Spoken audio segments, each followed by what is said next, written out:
You're watching the Sports Central Podcast. Well, Mr. John Force, thank you for having us, sir. How are you? It's good to be back to work. And, I've done a lot of interviews and stuff over the course of the time I've been off a year. But having you guys here at the shop to me is great. Yeah, well, it's a pleasure to see you in person. I guess the first question is just, how are you feeling a year removed from Richmond? Well, I tell you, that was quite a thing I went through. I'm still under doctor's orders. I'm still in rehab, but it's not about my body. I got it working again. It's about getting back, getting my head to work. I had a serious brain injury. In fact, they even put me in a coma for a while to help me get through it. But I've been crashing for 50 years. Yeah. And that's why I still do it. But I really do love driving. NHRA is a great machine that I'm part of that we race. I've got 3 cars.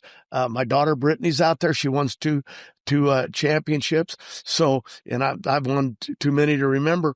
But in the end, the new drivers, Proc and Beckman, are doing a great job in the Peak car and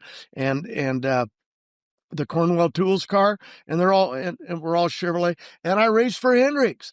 I love this guy, and he'll call me right in the middle of a race and talk shop. Ugh. But no, life is good. But when I crashed, and I've been crashing since I started, I crashed in the 60s when I was learning how to drive. But I've had some bad crashes, but I always got up and walked away and went back and won more championships. What was different about this one? The guy in the helicopter was crying. And I said, "What's wrong with him?" And they said, he says, "You don't look so good." But I was beat up really bad. But I had a lot of crashes over the years. I've taken a lot of hits to the head, but the doctors say I'm getting better. And I was always goofy anyway, couldn't carry a whole sentence, talk too much. But no, I loved it. And I got back in, got myself in shape where I could go. But I had some bad crashes over the years. Yeah. And it's just not that our sport isn't safe. NHRA makes it safe. I build my whole complete cars in Indy. That's my big shop. This is my baby shop. But It's hard to believe this is the baby shop, by the way. Well, it's got a lot of stuff, but I love my race cars. I don't want to give them up, and I had to buy a bunch of them back and pay a lot for the ones from the early days because I've been racing. I went to Australia in '74, and I've been and I was racing a year or two before that, so I got a lot of years. I'm going over 50 years already in my age. I'm at 76, and a lot of people look at me like, why would we want to get that guy? But I'm still getting the sponsors, and that's exciting to me. Hendrick comes on board, got NASCAR teams, and he got involved with us. So I'm excited just to have some new players. We just interviewed Kelly Slater a few days ago. And there's so many parallels because he's the greatest surfer of all time. Yeah. He's surfing into his 50s. You're the greatest funny car racer of all time. You're racing into your 70s. What drives you in your 70s? You have everything. You have the empire. You have your family a part of this, doing big things. Yet there's something about getting in that car, right? I went to East LA Junior College. I wanted to play football. I played that in high school. I was a quarterback for 4 years. I still got records there. 1 year couldn't win a race, but they brought me back after I got into racing, and they gave me the key to the city and all that stuff. But it's funny how you love it and you just can't get away from it. I've been doing it so long. I love driving the cars. I got a great story when I come out, even when I crash. I broke arms and legs. I broke everything. Never broke my back. So I'm in pretty good shape. But driving's what it's all about. It's the need for speed. Mm-hmm. It's watching, not making the money, and that helps. But having multi-car teams, getting young drivers. My daughters Ashley drove, Brittany drove, Courtney drove. She married Graham Rahal, and she's over there in IndyCar. So we got a lot going on, but I love the pound of the ground, pounding the ground and that car going down the racetrack, boy, that keeps me alive. What's remarkable is, we're around a lot of football players, and, when they're in their mid to late 30s, sometimes they just know it's time to hang it up, Yeah. right? It's time to hang it up. You have your daughters racing, you mentioned your grandkids, yet it seems like there's this unfulfilled piece that maybe will never fully be satiated. You always have to race, it seems like. Is that the case? I used to say on TV, I would say on Fox and wherever I was, I'd say, I'll probably die in a race car one day because I love it so much. It's like my home. And then I had some crashes, and then I started thinking, well, that's kind of stupid to make a dumb statement like that. You look stupid. And then I had some crashes, got worse and worse. The one before this was actually worse, but my head never got hit. We build complete cars to keep the drivers safe, and we do a pretty good job. But let me tell you, it's tough out there. You're out there at half track and it's on fire. I mean, it lights up like you can't believe, and yet you have all the safety to put it out, and sometimes you don't, and you just crash. And I don't want to crash. I don't want to go nowhere but drive my hot rod, and that works for me. You mentioned that it's largely safe. Do you get nervous watching your grandkids and your daughter's race, Yeah. or do you feel like it's safe? Yeah. The Monster Energy Group, a bunch of them came out, and when they saw us race, and then they saw my girls, they were very emotional over that. They pay a lot of money to watch these cars go down the racetrack, and they go, but why your kids? Well, my daughter Ashley grew up with it, and she went into the car, but she went through other, categories coming up. And then Courtney, she went in, and then Brittany was going to be a school teacher, graduated from college out here. But nope, when she got in the car, that was it. She was hooked. She was hooked. Yeah.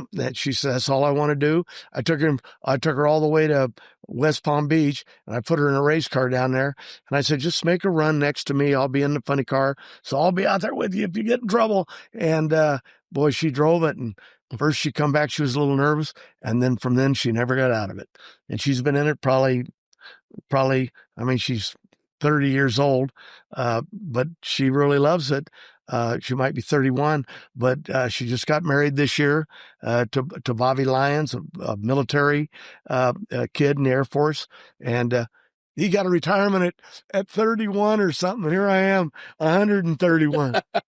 But I love it. And we've made a lot of movies. I got my own production company, and we got the podcast. We've gotten into that. And I got people who are trying to buy that from me, but I love what I can do, and I keep my kids in it, and yet they all go to the races, and they take their little ones and they go spectate. So life is good, and I ain't talking about nothing you really want, am I? What's harder, being a funny car driver? I never answer a question, do I? You do. We get to it. We eventually get to it. I come around. John, it always comes back around. Yeah. What's harder, being a funny car driver or being a father? Well, first of all, there's nothing like being a father or being a mom, because it's a very emotional. Watch them grow up. When they were little, they had little race cars, and they'd go up and down the street, and I got my grandkids on them, and the boys on motorcycles. That scares me to death. But the race car, finding the sponsorship, that's a gut ache. That's a gut wrenching deal, because you're making deals, and if you think it's not going to happen, you got to keep that conversation going to give that guy a chance to evaluate, because a lot of guys don't care that you drive a race car. They care how good you can talk. And so there's things you got to prove them what you'll do. I mean, let's face it. I've called sponsors' kids up on their birthdays and graduations just to make sure I keep in the house and get to know people. So, no, I've really been lucky. God's got a plan for me. I haven't figured out what it is yet, but, I'm going to say safe, whether I'm in the race car or out, but I really like to go back. But sometimes you can't make those decisions at 76 years old. How soon could you go back, John? Well, I've been a year off, because it started right about in fact, we go to Richmond next week, Yeah. and I'm going to see the doctors there and Is everybody. that going to be an emotional week for you? No, because I've always controlled emotion. People will say to me, "Man, you crash your car, and you go get back in it, and you drive just like you always did." Because I don't allow it to control me. I had a lot of failures in my life, and I finally got a car that can make me somebody, and I live for that, And my wife's tried to throw me out a lot of times, just like, boy, you're too much to handle. But she knows I love my kids, and I love her, and I got to take care of that family, and now the grandchildren. I'm trying to keep them, because you don't know it. My first kids were raised by Lori. You know what I mean? Yeah. And she took them up through all the stuff, cheerleading, all that stuff. Today, you know where I was? I went down to the school because my two grandsons both graduated. One out of the school, the other one is going to the next grade, where Jake was. It's amazing. But it's like you go down there, and then you see people that say, "Hey, I remember, when you used to bring your kids here with the race car." And put it out in the parking lot and let the kids take pictures with it. So I've known that school here in Yorba Linda for a long time. And, but where else do we want to go? No, I think you being so involved as a grandfather and a father, and it's like you didn't force this upon your kids and your grandkids, but they were gravitated towards it because of their granddad or because of their dad. And I find that so admirable because it shows the indelible impact that you've had on your children and your grandchildren, John. Yeah. You love them to death. And I never raised my first kids. My wife raised them, kept them in school, kept all of that. But I was always with them, and we were always doing stuff on holidays. But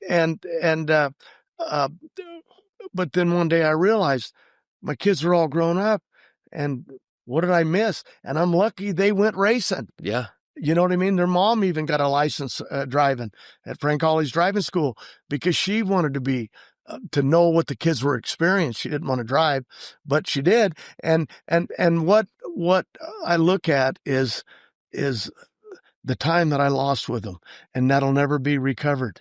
And no, we had so many good Christmases, so many great weddings, so many things that were great, but you don't know how to enjoy it because I didn't really watch it.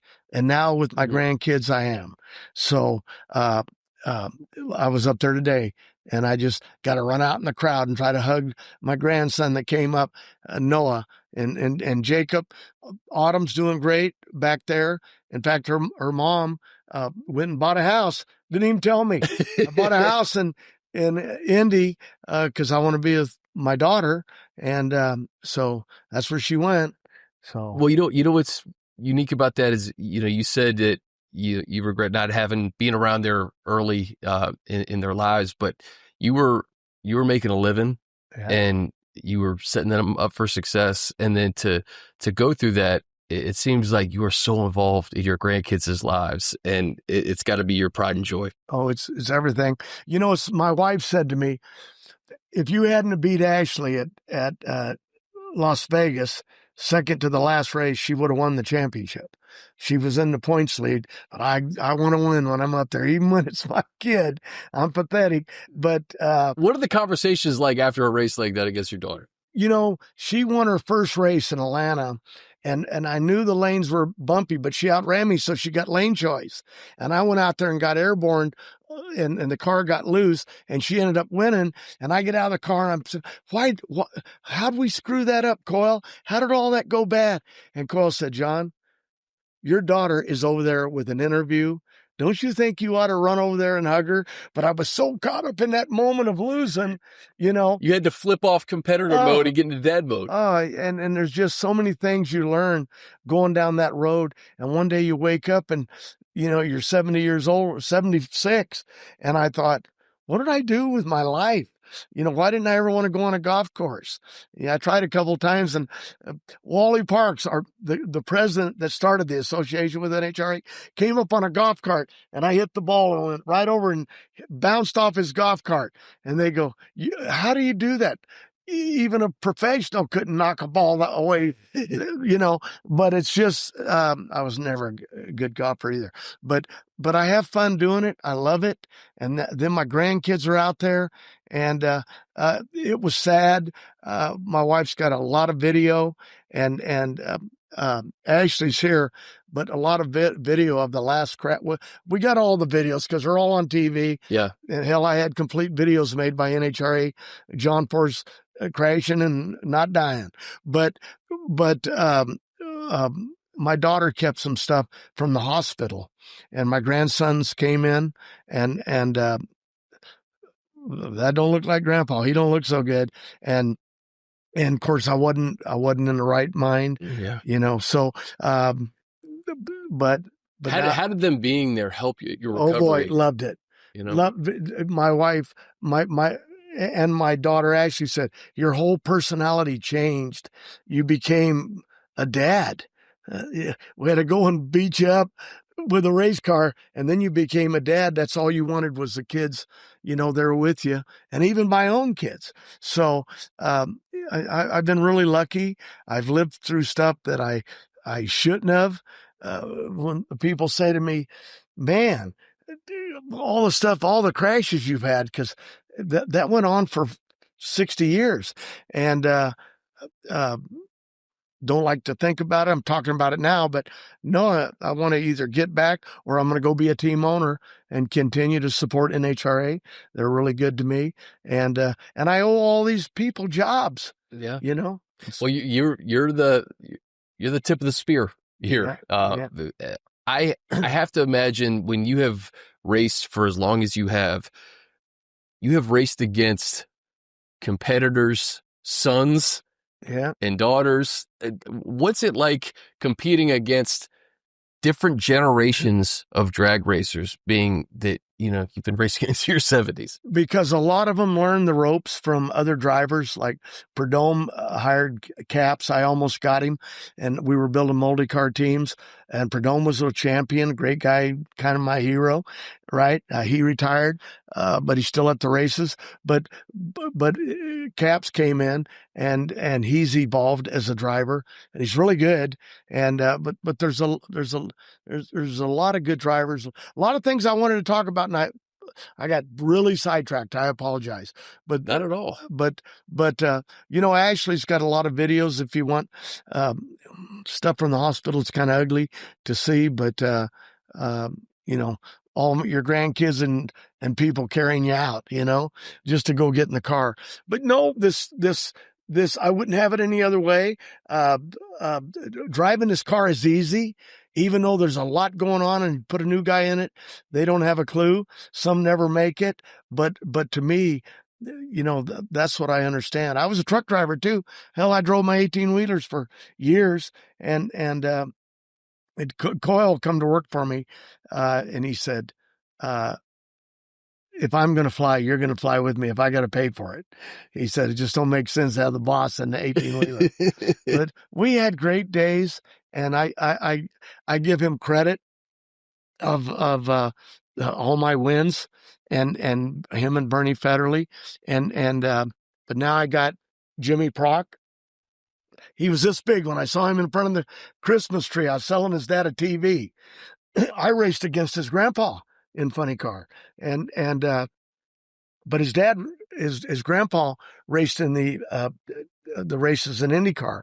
But so I watched all these kids grow up, and they're like, you spent so many generations. They're like my kids, and had a few fights along the way, got beat up a bunch, but for opening my big mouth.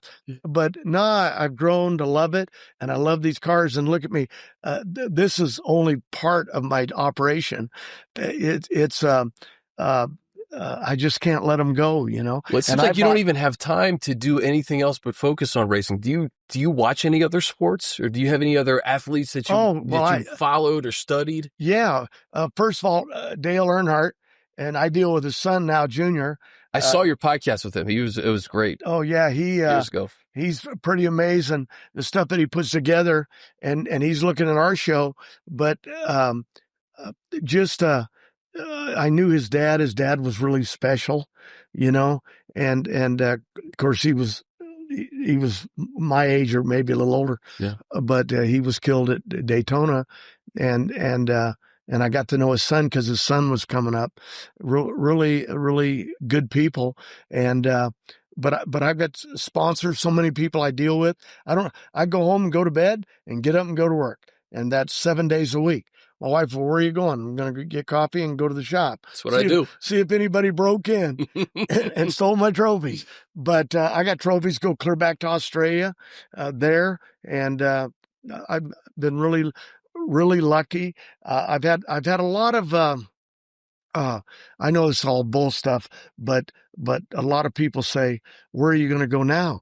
I go where my race cars go, and as soon as I got where I could get on an airplane, which the doctor said, if you get on an airplane, you're your own deal. But remember, if you're up there in the air, we can't get to you. Yeah. So I waited almost a whole year before I got on an airplane, and it was nothing to it.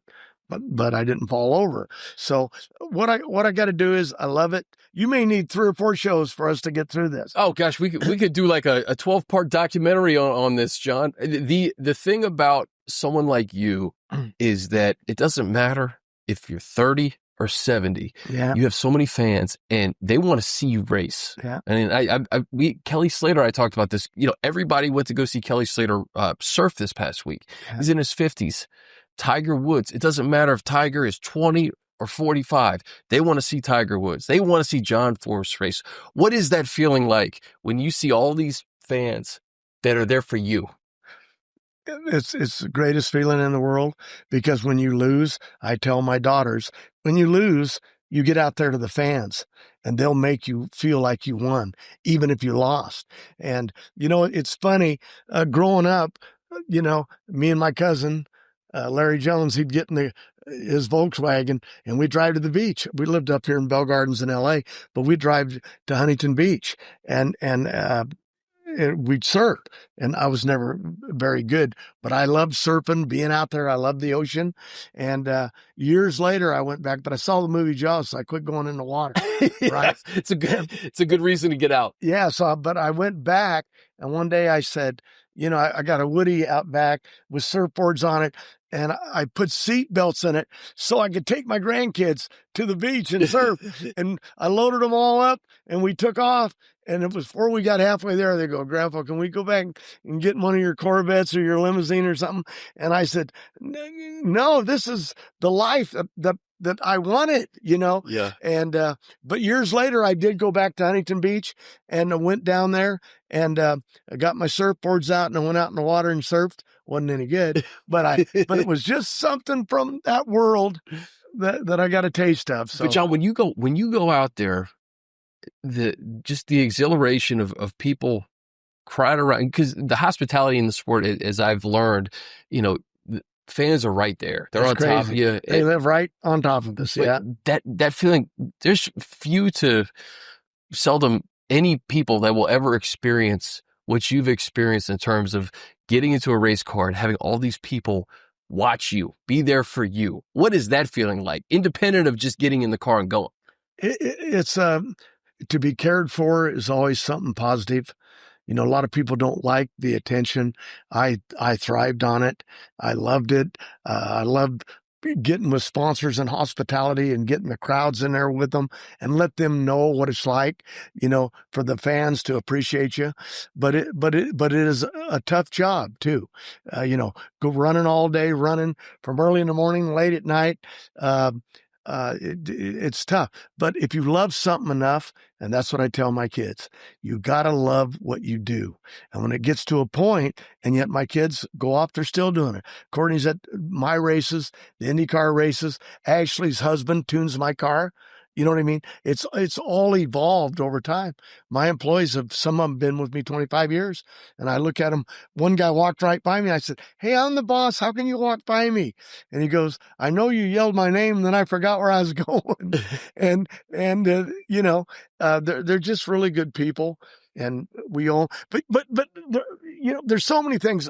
Can I get him back here one of these days? He makes it fun for me. John, you've never worked. Huh? I have to just say this. You've never worked. You love this so much. This is not work. This is a labor of love. And I think if anybody's watching this, they strive to get there. And it may not be racing, but if they find that passion that you have for racing, you'll never work. Yeah. You've never worked. And people would tell me, you get on an airplane, you fly all day, and then you get out there and you race all night. Like, well, why do you do it? Because it's the one thing that keeps you alive. Yeah. And now I'm getting old, and now I'm starting to look at the world. Wait a minute, I'm starting to run out of time. But this is what I wanted to do, and you still want to do it. Yeah, still want to do it. And no reason I can't, because I can tell you right now, I could get in that got right now and drive it, take me to a racetrack, and I'd get in. And I when you've done it so long, I got to watch. I got to be careful here. It's a family show, but listen. Whatever you're going to say, you can say it. It's okay. Well, it's like sex. Once you've been there, you don't need to be taught. You know what I mean? And a race car is the same thing. And I used to joke, that's my best friend. And my wife would even joke, you treat the race car like you're married to it. And I said, because it keeps me alive, makes me a living to send my kids to school. And I said, and it makes me a living. So I'm lucky for all that. And a guy said to me once, he says, "You think you'll die in a race car?" I said, I hope not. He said, because you always pray, and in the middle of praying, even on TV, we've heard you say that you have a plan. If God wants to take you, it's okay. And he said, "What do you think he's saving me for?" And I racked my brain. I said, I don't know. And the guy said, "He's probably going to make an example out of you one of these days." And I knew what that meant, just like, but I got to watch religion. I'll say something stupid, but it's like, I'm doing it because I love it, and just life keeps on trucking. There's nobody like you. You're one of one. I don't think we could have a better ending to this podcast, John Force.